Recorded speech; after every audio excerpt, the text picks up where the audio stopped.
ନିମାପଡ଼ା ପିଲାମାନଙ୍କ ମଧ୍ୟରେ ପଠନ ଲିଖନ ଓ ଚିତ୍ରାଙ୍କନ ଭଳି ସୃଜନ କଳାର ବିକାଶ କରିବା ପାଇଁ ଅଗ୍ରଣୀ ଅନୁଷ୍ଠାନ ଲିଟିଲ୍ ଷ୍ଟାର ଗ୍ରୁପ ପକ୍ଷରୁ ପ୍ରକାଶ ପାଉଥିବା ଶିଶୁ କିଶୋର ପତ୍ରିକା ମୋ ଆଶାର ଶୀତ ଆସର ଓ ସୃଜନୀ କର୍ମଶାଳା ଆଜି ସ୍ଥାନୀୟ ବାବା ବୁଧନାଥ ମନ୍ଦିରରେ ପରିସରରେ ଅନୁଷ୍ଠିତ ହୋଇଯାଇଛି।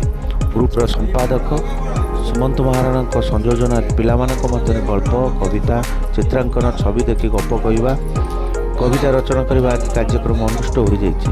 ଏଥିରେ ଡକ୍ଟର ରବୀନ୍ଦ୍ରନାଥ ପାଢ଼ୀ, ଶିକ୍ଷକ ପୂର୍ଣ୍ଣଚନ୍ଦ୍ର ରାଉତ, ବସନ୍ତ ସ୍ୱାଇଁ, ଶିକ୍ଷୟିତ୍ରୀ ଗୌରୀପ୍ରିୟା ନନ୍ଦ, ଉତ୍କଳାନନ୍ଦ ପ୍ରମୁଖ ଅତିଥି ଭାବେ ଯୋଗ ଦେଇଥିଲେ। ପିଲାମାନଙ୍କର ସୃଜନ କଳା ଓ ବୁଦ୍ଧିମତ୍ତା ଓ ବିକାଶ ପାଇଁ ବହି ଓ ପତ୍ରପତ୍ରିକା ପଠନ କରିବା ଖୁବ୍ ଆବଶ୍ୟକତା ରହିଛି ବୋଲି ମତ ପ୍ରକାଶ ପାଇଥିଲା।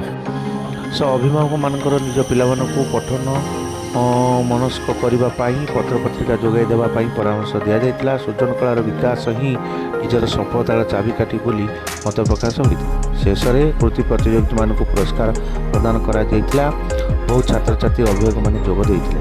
ବେଳେ ଗ୍ରୁପ ପକ୍ଷରୁ ଅଜୟ ମିଶ୍ର, ଶାରଦା ପ୍ରସନ୍ନ ବେହେରା ଓ ଉର୍ମୀ ମହାରଣା କାର୍ଯ୍ୟକ୍ରମ ପରିଚାଳନା କରିବାରେ ସହଯୋଗ କରିଥିଲେ।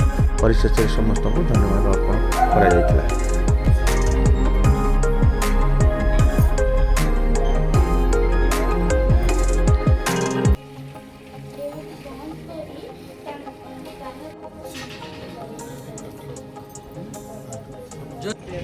ବାବଦରେ ସାଙ୍ଗମାନଙ୍କୁ କହିବ ଯେ ଆମେ ରାତିରେ 8 ଘଟିକା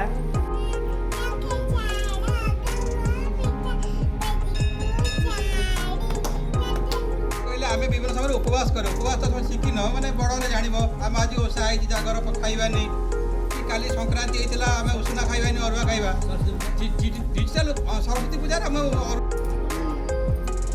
ସମସ୍ତ ଅଭିଭାବକ, ସାମାଜିକ ବନ୍ଧୁମାନେ ଏବଂ ଲିଟିଲ୍ ଷ୍ଟାରର ଯିଏ ମୁଖ୍ୟ ସମ୍ପାଦକ ଯିଏ ଅଛନ୍ତି ମୋ ଆଶାର